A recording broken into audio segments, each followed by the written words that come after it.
Good afternoon, everyone. My name is Elizabeth Espinosa, Executive Director of Communications for the Los Angeles County Sheriff's Department. We thank you so much for being here with us today. In the order of speakers that we will have today will be LA County Fire Chief Darrell Osby, and then we will have LA County Sheriff Alex Villanueva come to the podium. Thank you.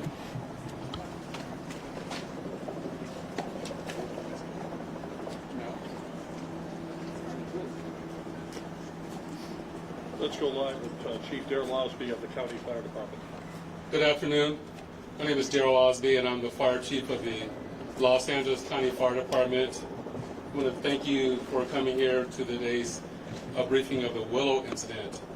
Today, shortly before 10 o'clock at 9:47 a.m., the Los Angeles County Fire Department received a 911 call of a potential helicopter down in a brush fire at the intersection of Los Virgenes Road and Willow Glen Street in the city of Calabasas in unincorporated Los Angeles County.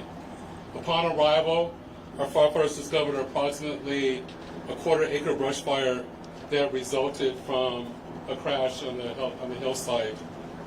The Los Angeles County Fire Department initial response was 15 pieces of apparatus and 56 personnel that consisted of paramedics, engine company, heavy rescue, truck company, hand crews, and aircraft, and a chief officer to oversee the incident. Upon arrival during the incident, and upon arrival of the Sheriff's Department, our two respective departments entered into unified command to handle this incident. Our firefighters on scene indicated that there was a debris field in steep terrain with a quarter-acre brush fire that was occurring at the time.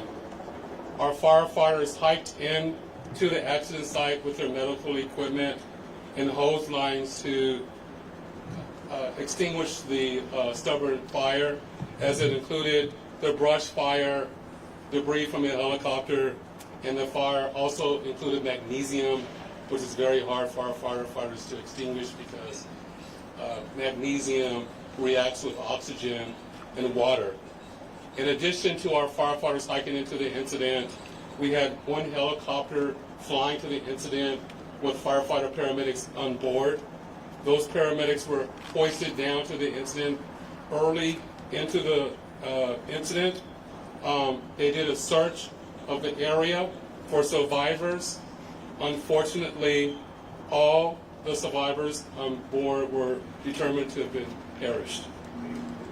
Firefighters and hand crews worked to extinguish the fire while carefully preserving the incident for investigation.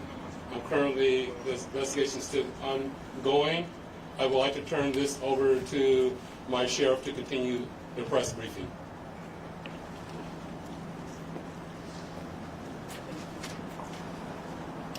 Thank you, Chief Osby. Personnel from Los Angeles Sheriff's Station responded to the scene of the crash site and assisted the fire department, and we've established a containment area, and now our Aero Bureau has a handle on traffic or aircraft accidents. However, when there's a fatality, then it switches to the National Transportation Safety Bureau, the NTSB, and the Federal Aviation Administration, the FAA. The FAA is already on scene and assisting. We're waiting the arrival of the coroner's office to assist in the recovery of the remains. As the chief indicated, there were no survivors. We have a manifest that indicates that there was 9 people on board the aircraft, the pilot plus 8 individuals.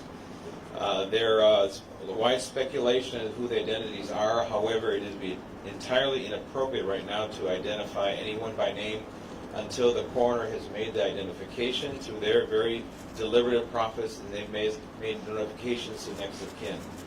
And it'd be extremely disrespectful to understand that your loved one was perished and you learn about it from TMZ. That is just wholly inappropriate, so we're not going to be going there. We're going to wait till the coroner does their job, and we're assisting the families of those who believe they've been impacted, and it's a tough process. And our hope goes out to all of the members who were on board, all the family of everyone who was on board this aircraft, and God bless their souls. So at this point in time, we have nothing that we can add until the coroner does their job, and we'll be making those notifications when we have the information and we know the next of kin have been notified, then we can release the information publicly. And you'll be notified in subsequent announcements. Sheriff, if the there's one manifest thing you says can 9 and 4, confirm. does that Do we mean there were have a 9 bodies? confirmation actually of 9 bodies there at the scene?